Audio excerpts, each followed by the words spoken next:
กถาธรรมราชาปิเกลัญเยนะปิปิริโตจุนดาเตเรนะตัญเยวาพนาเปตวานะสาทันลังสัมโมติตวาจะอาปาตาตัมมาวุฒาสิธานะโสเอเตนะสัจจวัชเชนะโสติอาปาตาตินันนัมปิมะเอสินังมัคคะอัตตกิเลสวาปัตตานุปติธรรมตังเอเตนะสัจจวัชเชนะโสติเตโอตุสัพพทาสักกัตตัวพุทธรัตนังโอสัตตังอุตตมังวรังยิตังเตวมนุสสนังพุทธเตเชนะโสตินานัสสันตุปัตตวาสัพเพทุกขาวุปัสสเมนตุเตสักกัตตัวตัมมะรัตนังโอสัตตังอุตตมังวรังปริราหูปัสสมนังธรรมเตเชนะโสตินานัสสันตุปัตตวาสัพเพปัญญาวูปัสสเมนตุเตสักกัตตัวสังฆรัตนังโอสัตตังอุตตมังวรังอาหุนายังปาหุนายังสังฆเตเชนะโสตินา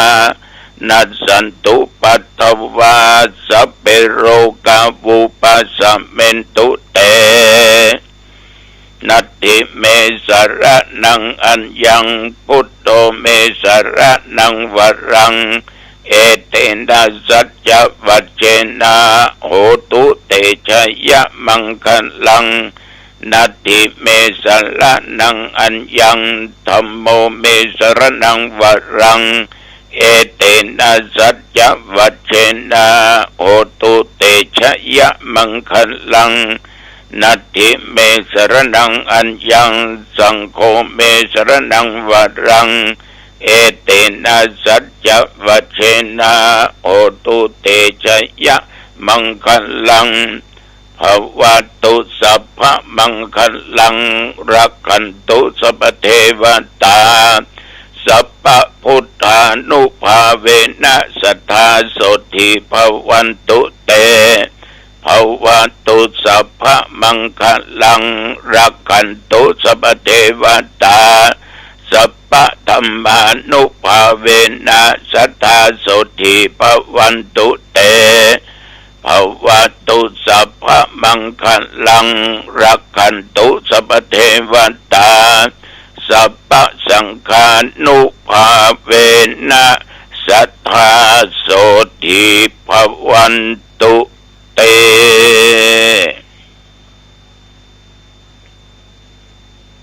โดยบทพุทธานุภาพธรรมานุภาพสังฆานุภาพบทสาธยายมนต์ทุกบทอันศักดิ์สิทธิ์ด้วยจิตอันตั้งมั่นเป็นสมาธิข้าพเจ้าขอตั้งจิตอธิษฐานปัญโยกปัญใจแก่ญาติแก่โยมท่านผู้ฟังและตนข้าพเจ้าแม่นว่าได้ตรงโรกาเปียติอย่างเบาอย่างหนักทั้งในกายนอกกายนักต่อใดที่หมอยุกยากินยาสปะบ่หายขอคุณแห่งพระพุทธพระธรรมพระสงฆ์อันศักดิ์สิทธิ์นอกทั้งในกายขออันตรธานหายไปตั้งแต่บัดนี้มีสุขภาพกายใจอันแข็งแรงแม้นว่าเดินทางไปเหนือใต้ตกออกไกลๆไปก็มีโชคมีใจกลับมาและขอมีสติและปัญญาบัดตั้งอยู่ในความประมาท จำเริญไปด้วยกิจการงานการค้าการขายการเกษตรต่างๆจำเริญด้วยตำแหน่งหน้าที่ยิ่งขึ้นไป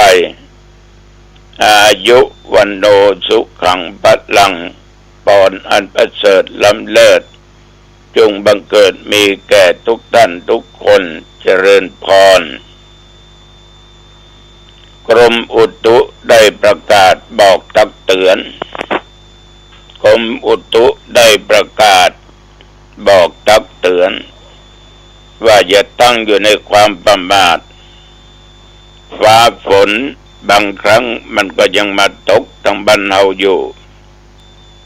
แต่ภาคต่างๆนั้นฝนยังลงกระหน่ำบางที่ก็ดักบางที่ก็เบาเป็นอินดูพี่น้องญาติโยมที่อยู่พระนครศรีอยุธยาสิงห์บุรีอ่างทองอยุธยาน้ำท่วมขังได้3-4 เดือน5 เดือนเข้ามาบางครอบครัวนั้นต้องขึ้นไปนอนบนชั้น2น้ำก็ลิบเข้าไปละนะ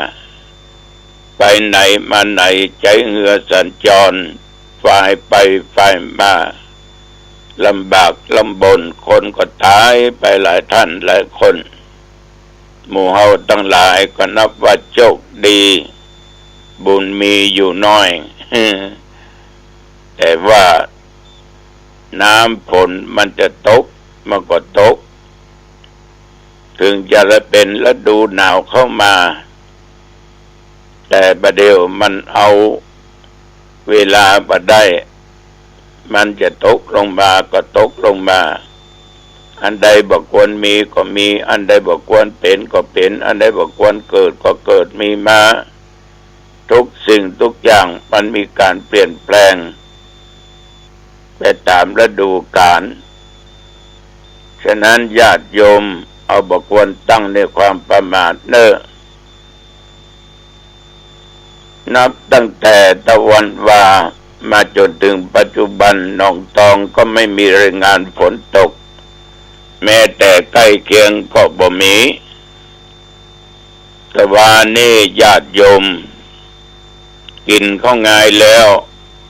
ก็ไปในงานประชุมเพลิงศพของตุลุงวัดถวายตำบลขุนคงศพแม่ข่าไปหันแล้วก็มีญาติมีโยมไปนักเกี่ยวถวายต้นแก้วบ้านกาดตำหมากจอมตองในเขตตำบลและนอกตำบล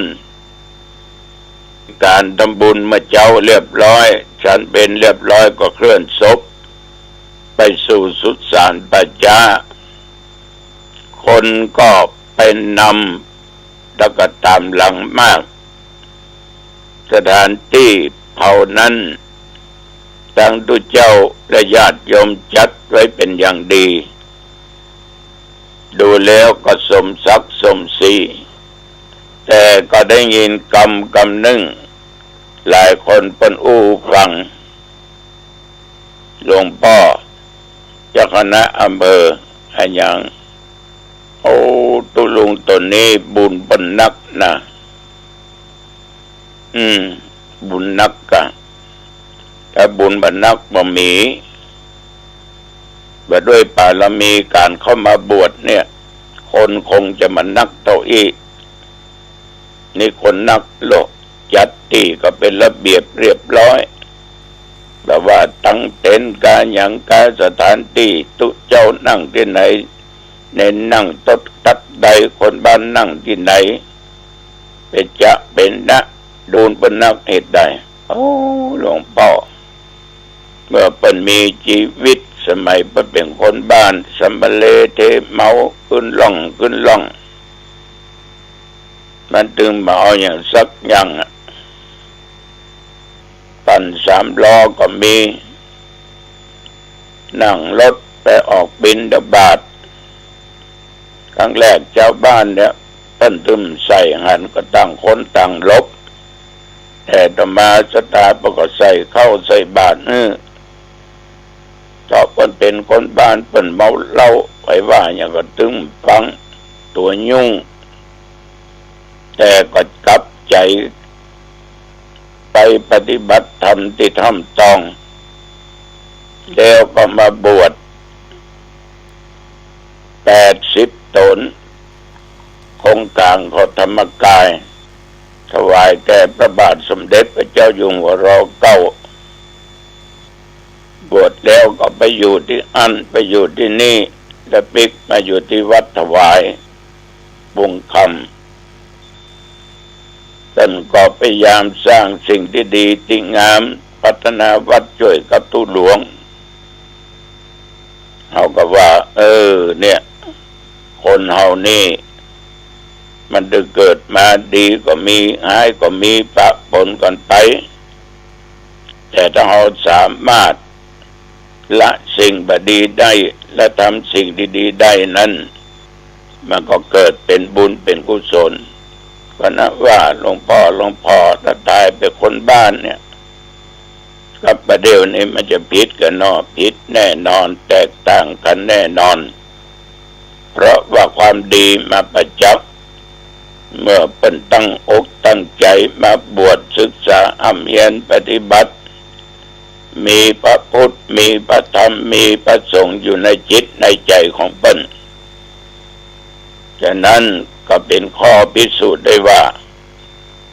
คนบดีจะกลับใจมาเป็นคนดีเจ้าบ้านเจ้าจอง เปื่อนต้องอภัยยิ่งมาบวชในวัดในวาเป็นตุเป็นพระก็ยิ่งเป็นผลดีแต่ถ้ามาบวชแล้วยุ่งเหมือนดังเก่าก็ยังว่าตายแล้วถึงก็มีภัยเนาะอันนี้คนนับเนี่ยความดีความชั่ววัดกันได้เลยญาติโยมมหาโจรองคุลิมานฆ่าคนตายเป็นหูกี่ร้อยเป็นพันพระพุทธเจ้าหยุดจนว่าเข้ามาบวชออกไปรับบิณฑบาตที่ไหนโดนก้อนอิฐก้อนดินไม้ขว้างเปิ้นก็มีขันติอดทนอดกั้นนึกว่านี่เป็นกรรมของเปิ้นนั่นเกิดจากการกระทำจนในที่สุดมาญาติโยมใจกรรมใจเวรหมดนั้นพระมหาองคุลิมานเนี่ยก็ยังได้องค์ธรรมได้สำเร็จฉะนั้นญาติโยมธรรมะมันทำจิตใจคนเป็นคนดีคนมีศีลมีธรรมก็ทำให้คนนั้นเป็นคนงามได้ฉะนั้นญาติโยมตะวานี่ก็นั่งอู้กันหันแล้วก็เป็นธรรมะจึงมาอู้มาจ่าญาติโยมฟังความชั่วเอาละทิ้งได้หูได้หันและได้ฮืออภัย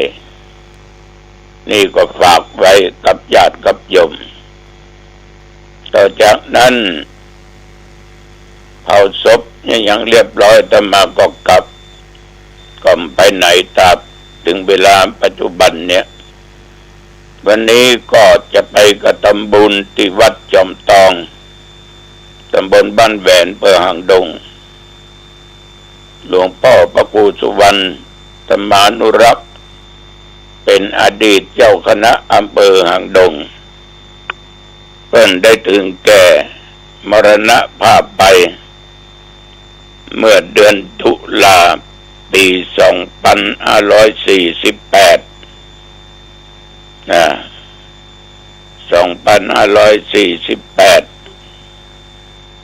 มาจนถึงปัจจุบันเนี้ย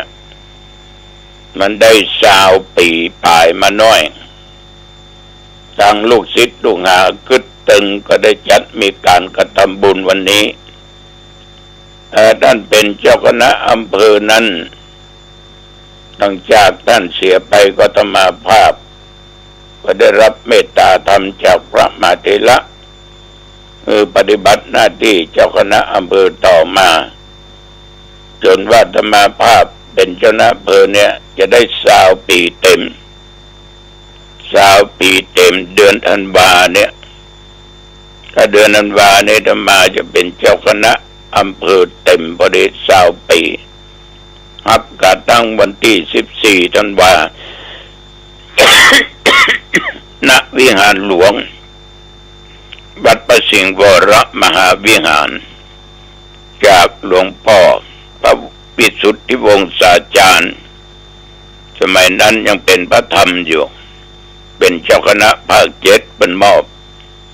การตั้งเจ้าคณะอำเภอเป็นอันว่าหลวงพ่อที่จะกระทำบุญวันนี้จากไปได้20 ปีต่อมาก็เป็นเจ้าคณะอำเภอ20 ปีก็จะหมดวาระในปีนี้ปีหน้าเนี่ยปี69เนี่ยฉะนั้นญาติโยมครูบาอาจารย์เป็นที่เคารพที่บูชาเพราะท่านพระครูสุวรรณธรรมานุรักษ์เป็นปราชญ์องค์หนึ่งคนผู้ที่มีความทรงจำดีไปที่ไหนทุกคนยอมรับญาติโยมวันนี้เพิ่นจะกระทำบุญอุทิศส่วนกุศลไปหาไผ่ที่หูจักมาคุ้นว่างก็พากันไปเน้อที่วัดจอมทองก็ยิ่งกว่าระเบิดลงกลางสำนักงานตำรวจแห่งชาติแน่นอนโอ้โหเมื่อวานต้องบอกว่าไลฟ์สดๆจากที่ประชุมห้องคณะกรรมาการความมั่นคงสภาผู้แทนราษฎรมันเป็นปฏิบัติการหยุดประเทศไทยทั้งประเทศหยุดเพื่อรอฟังไลฟ์สดๆจากห้องประชุมห้องนั้นใช่ค่ะอยากจะดูเลยแต่ละช็อตเป็นยังไงแล้วก็เด็ดจริงๆต้องบอกเลยเมื่อวานคนที่ออกมารีแอคค่อนข้างแรงก็คือบิ๊กเต่าค่ะบิ๊กโจ๊กเปิดการแสดงที่สภาใช่ไหมทำแบบนี้เหรอที่กองบัญชาการตำรวจสอบสวนกลางบิ๊กเต่าพลตำรวจตรีจรุนเกียรติปานแก้วก็รีแอคทันควันมีคำแรงๆมีคำโตๆจากปากของบิ๊กเต่าบอกว่าทำกันอย่างนี้นะบิ๊กโจ๊กระวังเถอะจะไม่มีแผ่นดินอยู่ใช่หรือต้องหนีแรงหลุดคำว่าระวังจะไม่มีแผ่นดินอยู่จะอยู่ประเทศไทยไม่ได้ต้องไปอยู่ต่างประเทศต้องหนีใช้คำนี้เลยแปลว่าอะไรย้อนกลับไปฟังสักนิดสิครับว่าบิ๊กโจ๊กไปแฉอะไรในที่ประชุมกรรมาธิการสภาแล้วทำไมบิ๊กเต่าจึงต้องรีแอคแรงขนาดนั้นเรียงทีละช็อตนะเอาช็อตบิ๊กโจ๊กก่อนดีไหมช็อตบิ๊กโจ๊กจะได้รู้ว่ามันอะไรอย่างไรนะคะถ้าพร้อมแล้วเชิญค่ะเชิญแต่วันนี้มีตำรวจที่รับเว็บพนัน230 กว่าคนรวมถึงผบ.ตร.นะครับแล้วยังมีเพิ่มอีกตามข้อมูลที่ผมให้อีก30 กว่าคนรวมแล้ว280